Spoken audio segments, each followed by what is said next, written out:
A very good morning to all my dear friends. I am Prashant Mavani. I hope you all are doing good. Today is 6th May 2020. Day is Wednesday. And I would like to start today's discussion with this quote by Benjamin Franklin. He says that wise men don't need advice and fools won't take it. Wise men are like glass that is half filled, right? So if you want to add fresh water, you can. You have that room to add fresh water to a glass that is half filled. But fools are like a glass that is filled up to its brim, right? So you cannot add any fresh water, and the fools are like a glass. They will not leave any of this dirty or this old rotten water that they are holding, right? They will not allow you to add any sort of fresh water. So that's what I think, right? That's basic difference between wise men and fools. So think about it. With this difference, StudyIQ has launched a smart course. Now this smart course is for Civil Services Examination. It covers both your pre and mains examination. And to find out more about it, all you have to do is, dear friends, download our mobile application. To download the PDF of today's lecture, do check out my Telegram channel. Please make sure that you share this lecture with other students. Hit the like button if you have learned something from today's discussion, and please don't forget to subscribe to our YouTube channel. Today we are going to talk about 6 important topics, 6 articles you can see on your screen, and all of them are from the Hindu newspaper. I have one question for you. The question is, there is a thing called Darbar Move. Darbar Move. This happens in Jammu and Kashmir every year. So what exactly is Darbar Move? Stick your answer in the comment section. Now the first article is about it's time for a virtual judiciary. Early on as well, we have talked about virtual judiciary, benefits associated with virtual judiciary. Today's article is important because we can find few important points. So we can add on to the things that we have already discussed earlier on about virtual judiciary. Now COVID-19 has definitely, it's, I would say, an enlightening journey. So many things that we used to do for that we used to step out of our home. Now we are doing all those things from our home. We are doing all those things using our mobile phones. I'll give you just one example. I know so many people, I know so many stores as well, local Kirana stores, they used to accept only cash, right? Before this COVID-19. Means it's so easy. All you have to do is add one QR code, right? Just a print of QR code, stick it over there, and customers, if they want to pay digitally, they can do it. But this option was not available in few big stores as well. But now, right now, I have seen that they are in fact asking, would you like to pay digitally? And the reason they are doing is because they don't want to touch people's cash, right? They want to be as they are feeling not that much comfortable, but they don't have any option as well. So this is just one example that now digital transactions have gone up, and it's not just about digital transactions, it's about our habit, right? COVID-19 and the circumstances are changing our habit. Time has come for all of us, or most of us, not all of us, but I would say most of us can work from home now. I have one question for you. Can you stick 5 benefits of working from home? Right, I see, of course, I know you'll save money, you will save energy.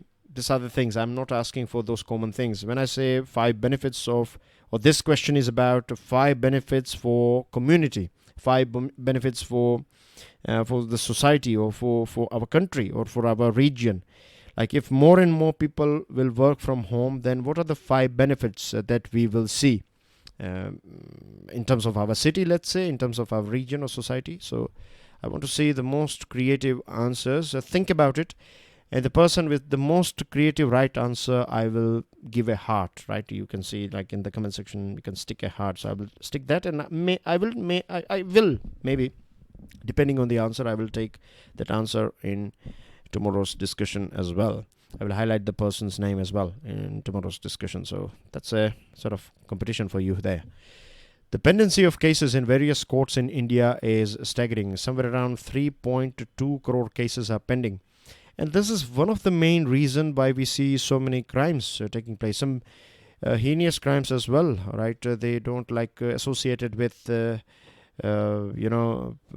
ladies lot or women. Many people, they do some bad things, but there are so many ladies, they don't feel to file a complaint. And I don't blame them. I blame the society. I blame the system, because unfortunately what we do, and it's not just in India, in other countries as well, in developed countries as well, this thing is going on, that if ladies, if they file a case, then the victim, the people will talk about the victim rather than the person who is a criminal. So this sort of things, right, this confidence we find in criminals is because they know that nothing will happen to them. It will take 20 years, 30 years, 40 years for a case to reach its logical conclusion, and by time they may leave the nation, by time they may die as well. There are so many people, right, after their death it was proved that they were rapists, they were murderers, they were corrupt people, but nothing happened to them because of this delay. So 3.2 crore cases every day, we find more and more cases are added. And some common arguments are that we don't have enough things, we don't have enough resources. We see the same thing in Economic Survey 2019-20 as well, that talks about this tax cases are pending, revenue cases are pending, and this sort of things are affecting our ease of doing business as well. But just blaming resources, or we don't have that much infrastructure, is not right. We need to change our system as well. We need some radical changes over here.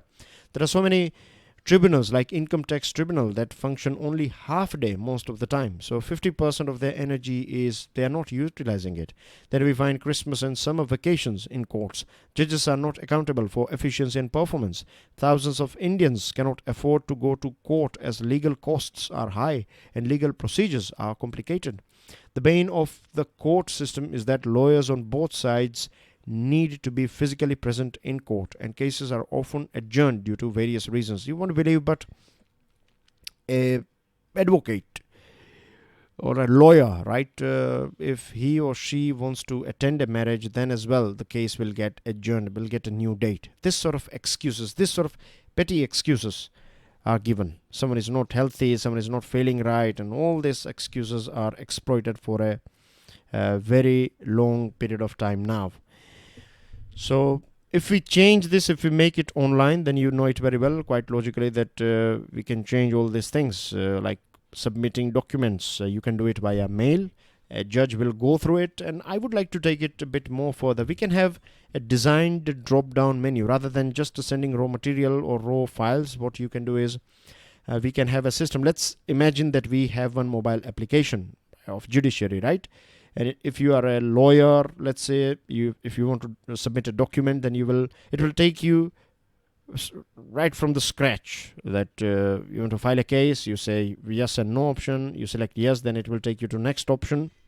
Next screen will be that you want to file a criminal case or civil case, then you can select it. If you have any confusion regarding it, then you will find some explanation as well. Videos will be there that can help you, so.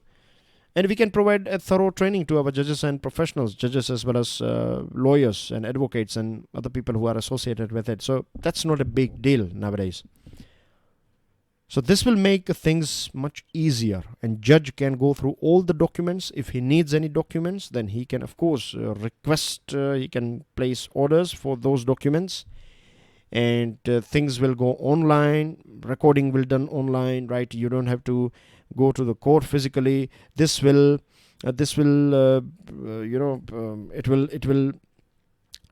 demolish this jurisdictions or boundaries, right? A court in, let's say, Delhi is just limited to Delhi. No, if you have an expert judge who is living in Delhi, and if you have a particular, let's say, sort of tax related case, and you have one expert judge who is expert in this tax related case, so he can handle all those tax related case taking place anywhere in Delhi, or maybe in Hyderabad, or maybe in any other city. right? You can, if this is online, it's just like doctors. If we talk about telemedicine, then you can refer to any doctor anywhere in the world, as far as you pay the fees, and if you get an appointment, right, then you can consult that doctor in the same way. You can get the best judge. You can, in future we may have this option as well, this system will tell you that which are the possible judges who will look after it. But we have to keep it random as well, or else we will find this corruption and other things, like people will contact judge. But this thing, I think this will eliminate. You don't know who is going to be your lawyer, you don't know who is going to be your judge, so randomly the system will pick up a judge and assign that judge. And judge, you can have your choice of lawyer, but of course you cannot have judge of your choice, so we have to keep it random. So this will improve delivery of justice, speed as well. And just imagine if all big, small cases, if we can, let's say if petty cases, if we can solve it in like few hours time, then it will change the way our democracy is functioning, right? We would be able to enjoy our rights. We won't see so many negative things that are going on. I'll just give you one example, then we will wrap this particular topic. People throwing dust and their trash or their waste products here and there. They are doing this thing is because they know that nothing will happen to them. But just imagine if you have recorded evidence that someone is throwing trash here and there, and then if that person you can submit this to this judiciary, and judiciary will take an action. And if that is proved that that person is destroying the environment, then that person will be assigned community service. And if all these things takes place in, like, let's say 1 day or maybe 1 or 2 days, right, very quickly, then people will behave more responsibly. This is just one tiny example. You can apply this thing to criminal cases. It will prevent. Prevention is the most important thing when it comes to crime. You'd be able to achieve it if people will have this fear that if they do something wrong, then law will catch them. So for that we have to change our mindset as well, particularly judges and judiciary, people associated with judiciary. They have to change this mindset. They have to accept this change. If we do it, then the benefits are unimaginable for our whole society. Then we have dangerous drift. Now this one is about our 5 brave hearts, right? 4 soldiers and 1 police officer, that they got martyred in this Handwara operation. Unfortunately, this is a very sad incident for us, and this is the second time. Early on we saw a few of our paratroopers and skilled personnel, 5 terrorists were trying to infiltrate, and these 5 soldiers, they had this hand-to-hand combat, and unfortunately our 5 soldiers as well. These 5 terrorists were killed, but 5 soldiers succumbed to their injuries as well. So this is the second incident that we are witnessing. 5 highly skilled and motivated soldiers, they succumbed or they got martyred because of this whole operation. So this is a matter of concern for our system, for our defense system, of course.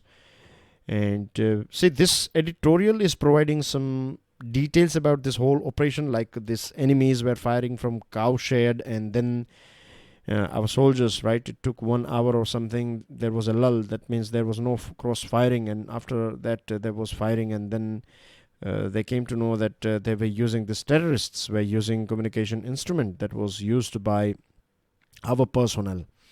So I think these terrorists, I don't know how, but they were knowing exactly what our these soldiers were doing, where they are, what is their plan, and how they are trying, what they are talking with each other and things like that. So how they did it, not sure, right? But this is a matter of concern. And unfortunately, this is the second time, as I told you, that our highly skilled personnel, if they are if we are losing this is clearly something that we don't want, right? We don't want to see this sort of situation where our precious soldiers, right, they succumb, and we don't want to lose any of them, right? We don't want to see even a single drop from our side, a single drop of blood from our side, of course. And this also indicates that Pakistan is relentless. Pakistan is training this terrorists, imparting high skills to them, and this is unfortunate for us. So I'm sure, right, our experienced personnel, our experienced forces, they know the best way out of it, and we have seen like this in last 127 days. We have our forces have hunted down 55 terrorists. So roughly one encounter every 2 days. This editorial is saying that the numbers are going up and up, in the sense that more this sort of troubles or this sort of attacks have gone up after this abolishment of Article 370. But this thing has been going on for a very long period of time. Of course, we want to end this thing. This is a proxy war that Pakistan has started, but hopefully we will succeed in stopping them. And now there is this thing going on. There's opinion going on that we should do more and more surgical strikes, rather than, attack is the best defense. This is something that is said by so many personnel, retired personnel, or experts. They are saying that attack is the best defense. Before these people attack us, we need to destroy their launch pads. So let's wait and watch. Of course, experts, they know the best way out of it. The mark of 0. This one is about Kerala. Now, earlier on as well, we have discussed about Kerala, that Kerala has performed very well. And no doubt it has performed very well. And this article is not biased towards Kerala. I know a few students were complaining that this newspaper Hindu is biased towards a particular, like it's a leftist newspaper and things like that. But the thing is, rather than searching a perfect newspaper, I would suggest that what I am doing is, you might have observed that I have added a few, not today, but last few days, or many times I do add articles from different newspapers. The reason is that we have to follow syllabus. Which newspaper is doing what is not something that will gain you more marks, right? You have to focus on the best articles that are important for your syllabus, for your understanding. If there is, of course, any article that is inclined towards it, if it is politically motivated, if that article is trying to feed some seeds in your mind, maybe rightist element or leftist or any other thing, then I filter them, right? I don't take those articles which are not important for your examination.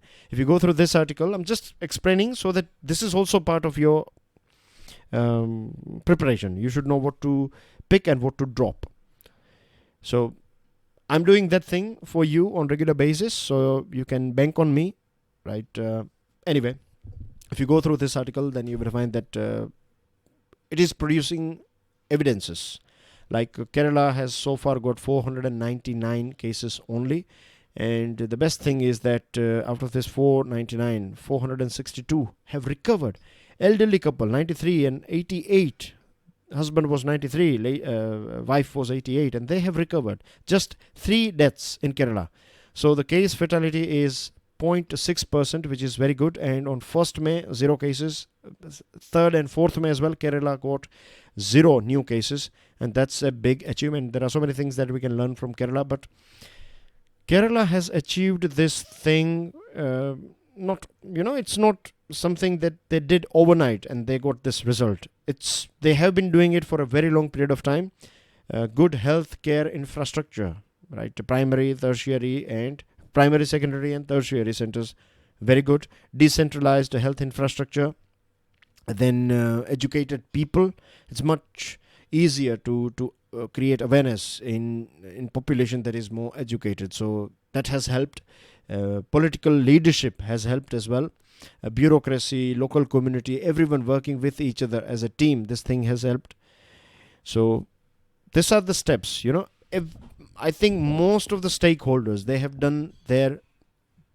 have played their part, and this has produced this outstanding result for Kerala. Decades old social revolution and development. And if you have this sort of awareness in society, then it there is no disease that can win you. And this article is also right that this is also the reason why the other states, even if they emulate the measures adopted by Kerala to fight the virus, may not be able to achieve the same level of success, because just expanding medical care, or all of the sudden if you are creating more beds, that will not means, of course it is important, but that will not give you the same result like Kerala, because people's participation, everyone's participation, stakeholders' participation is the most important thing. That's what we can learn from this article. Then we have the case for gradual exit. This article is talking about two things that are suggested by, or two models. One is mitigation, that is suggested by Imperial College London, and the second is suppression. Mitigation refers to method to reduce the numbers of infected and protect the most vulnerable. This one is, mitigation is more about protecting the most vulnerable. Suppression is something that we are going through. It's basically lockdown. Now, the main aim of suppression is to prevent the infection from spreading to others. What authors are saying, they are saying that it will take 12 to 18 months for us to develop a vaccine. And as far as suppression is concerned, you have to carry on lockdown for a very long period of time. And this will create disturbances in social life, in economical world. As per ILO, 50% of world's labor force is in immediate danger of losing their livelihood. So that's a big risk that comes with lockdown. Secretary General Antonio Guterres says that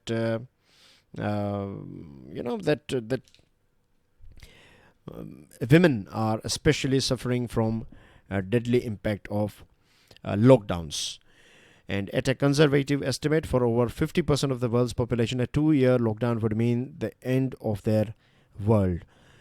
So lockdown is not something that we can carry on for a very long period of time. At the same time, we cannot rely on herd immunity as well. Herd immunity is where 60 to 70% of your population will get affected with it, and then they will develop their naturally antibodies will develop in their body, and then they will be sort of immune to this coronavirus. But even if we calculate, if we say that just 1% fatality rate, in a country like India, if 60 to 70% population has got, let's say, imagine that they get this coronavirus herd immunity experiment, and out of that just 1%, that will also be in crores, right? So we cannot afford that thing. So this article is saying that these critics have missed these 4 points, that even without herd immunity we can bring down this death rate below 1% if we protect the most vulnerable. As statistics show, lockdowns also result in very large number of deaths. Many people, they are not getting basic facilities. The pandemic will end much sooner than 2 years if herd immunity occurs. That's what critics are saying. And we do not know the actual number infected up to now, because no country has reliable data.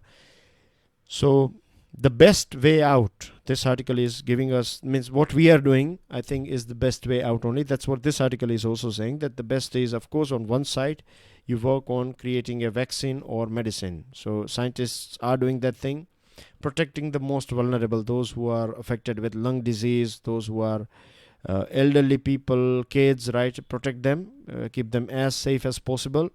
Those who are young, if they can follow all these safety precautions like wearing a mask, frequent hand washing, not touching anyone and things, keeping a social distance, using personal vehicles as far as possible, avoiding public transportation as much as possible. If we can do all these things, right, then we can perform as much as economic activities as possible, so that will reduce the burden on government. So all these steps that we are doing, right, they are the most ethical as well as effective, rather than going ahead with herd immunity. And these things are very risky. Then we have this pathways to a more resilient economy. Again, a very outstanding article. One interesting thing that I would like to share here that we find in this article is that if you develop a machine, what will happen that after a few months or maybe a few years, when the machine is new, it will work at its 100% capacity. Then passing time, wear and tear, its capacity will reduce. With human beings, it will become more and more effective and efficient, right? Human beings, we learn things, we learn new concepts, we learn new scientific ideas, new language. So we keep on improving, and machines, they keep on they don't improve, they depreciate. So that's a big difference. That's very interesting thing. Means it's a common knowledge, but we don't think about this sort of things on a regular basis, isn't it? Anyway, so this article is saying that there are 7 radical things that we need to do. First of all, degrowth. Degrowth means this obsession with the GDP. Quantity is not the only thing. So far what we have done is this world has always chased after big numbers, right? More wealth for our nation, more GDP numbers, double-digit GDP growth. That's not going to guarantee happiness for everyone. We need a just and equal society. Then boundarylessness. That means no boundaries, right? Globalization. Of course, where you have small companies that are trying to grow, you need to protect them. You can keep these boundaries for them. But for rest of the things, you need to have a hyper globalization where you can get best services and best products at best price. Then government is good. There are a few capitalist corporations, they argue that we don't need government. Government creates hurdles and things. But nowadays, all this capitalist corporates, they are asking for government bailouts. Of course, we need government. Then market. Market is not the best solution.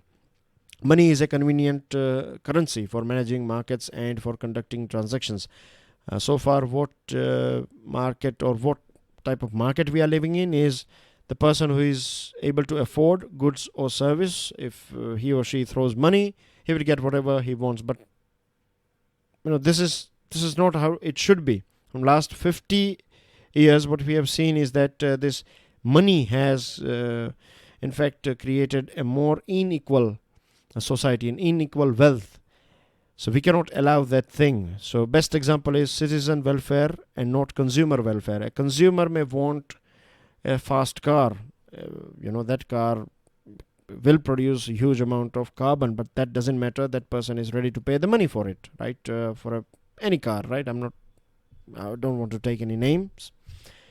But citizen welfare is more than that. Citizen welfare is about clean air, justice, dignity, social harmony, so many things. So far, companies and every one of us, we have paid attention to what consumers want rather than what citizens want. So now we should work on what citizens want.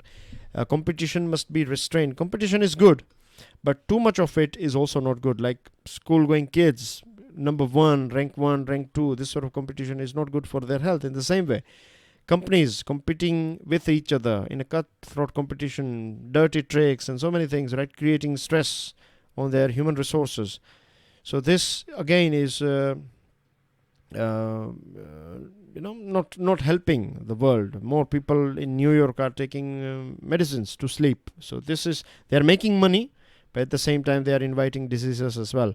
Intellectual property, it should belong to all.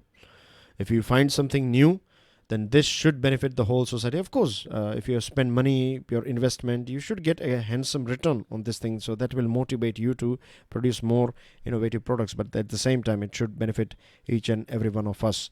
What happened back in 2008 financial crisis, at that point of time, the world ran out of money, right? There was this liquidity crisis. So it's like your car or your vehicle. When it runs out of fuel, what you do is you add fuel and it will start again.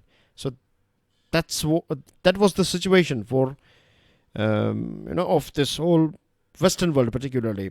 They ran out of this money. Financial liquidity crisis was there. So money was injected and things are hopefully back. Means it became back to normal. But at present, we are not in the same situation. It's not about liquidity. It's more than that. It's about changing. Last time in 2008, it was just the fuel. Now you need to change the fuel. You need to change the way your vehicle is working. So basically, we have to change so many things. And this is a great opportunity as we have gone through this 7 radical ideas. Or 7. These are the things that we need to change. When I say change, I mean to say like our consumption habits. We need to change that thing. Our personal priorities needs to change. Our government's priorities needs to change. Corporates, their priorities. We need to change this thing, right? We need more innovations. We need to create a more peaceful, more better world. And this is a very great opportunity. And if you think about it then as well, it's right that this is a right time to do that thing. To change the way we think, and our demands should change as well. needs, of course, and wants as well. Getting over pandemic stage fright. This article is saying that in our country, community transmission has started already, right? Community transmission is a situation where you don't know from where you got this coronavirus. Like if A was infected by a non-contact B, in epidemiology, we say that B infected A. But when contact is unknown, we say someone in the community infected A, hence the term community transmission. This thing happened in Mumbai as well, in Indore. A few local medical practitioners, right? They were testing so many, testing in the sense they will, patients were coming to them for various different diseases, and they were treating. I'm talking about this local clinics. So in Indore, we saw 2 doctors. They succumbed to coronavirus. We got one from Kurnool, then Chennai, and other places as well. And they got this thing as, the community transmission is the main reason for all these doctors passing away. Then we see this case of Delhi, where 14 doctors and nurses were found positive for coronavirus infection. Recent reports indicate that 1 in 15 COVID-19 infected individuals in national capital, they are healthcare workers. So community transmission has already, it is going on since mid-March in our country. But we have not accepted this thing. It all started with people coming from abroad, the starting phases, of course, imported case. Then you get from person that you know. And then the third stage is community transmission. It is quite natural and inevitable. This is how it works. But by not accepting it, what we are doing is we are lowering our guards. Those doctors who have passed away, they thought that because the system was saying that community transmission has not started yet, so they were not that careful. If we would have accepted that community transmission has already started, then these doctors would have taken extra care. So this is the right time that we accept this thing, that community transmission has happened, and this will make us a bit more aware about this disease. We will follow more protocols, more steps that are required. And it's not a matter of shame. This is something very natural and inevitable. So that's what this article is saying, that we need to accept this thing. Then we have some news items, dear friends. Of course, you can download the PDF of today's lecture, and I want you guys to go through all these news items. These are headlines. These news items are important. We are, of course, out of time now because of the 6 articles. To understand and explain all these 6 articles, it took nearly 34 minutes. So please go through these articles after downloading the PDF, right? You'll find all of them in today's Hindu newspaper, or you can go through some other newspapers. You will find this important news items in your local papers as well. So go through it. And that's everything in today's discussion. Thank you very much for watching this video. God bless you all. Jai Hind.